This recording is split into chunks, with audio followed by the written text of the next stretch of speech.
Hello students, welcome to your online classes from RBL School, class 7th. Today we will read chapter 12. It is a poem, Daffodils. The poet of this poem, William Wordsworth. Daffodils means a type of flower. Let's read it. I wandered lonely as a cloud. मैं ऐसे भटक रहा था जैसे एक अकेला बादल होता है. That flows on high over valleys and hills, जो ऊपर घाटियों में और पहाड़ियों पर तैरता रहता है.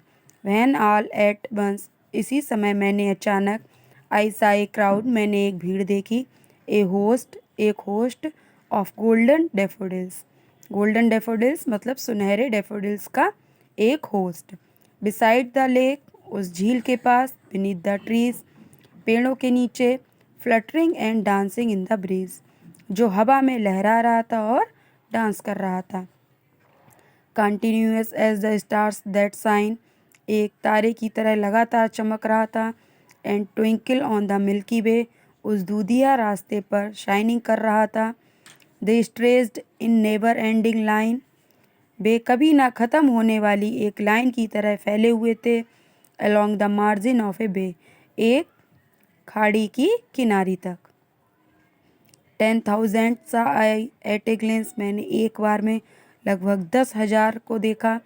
Tossing their heads in sprightly dance, उनके जो सिर थे वो हवा में धीरे धीरे हिल रहे थे.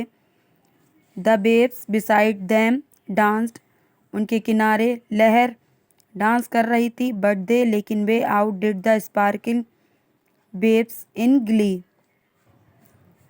लेकिन वे इस लहर के किनारे खुशी से झूम रहे थे, चमक रहे थे. A poet could not but be gay, एक जो पोइट है वो गे नहीं हो सकता. इन सच ए जोकंड कंपनी, इतनी अच्छी संगति में. आई गेज्ड एंड गेज्ड, मैंने देखा और देखा. बट लिटिल थॉट, और कुछ सोचा. What bell the show to be me had brought, कि यह दृश्य मेरे लिए कौन सी दौलत लेकर आया है. For oft when on my couch I lie, for oft means जब अक्सर मैं अकेला होता हूँ और अपने सोफे पर लेटता हूँ. इन वैकेंट और इन पेंसिव मूड, खाली और एक सैड वाले मूड में. दे फ्लैश अपॉन दैट इनवर्ड आई, तब वह मेरे दिमाग में आते हैं. Which is the bliss of solitude, और मेरे इस एकांत को आनंद से भर देते हैं. And then my heart with pleasure fills, और मेरा हृदय खुशी से भर जाता है. And dances with the daffodils, और उन डैफोडिल्स के साथ डांस करता है.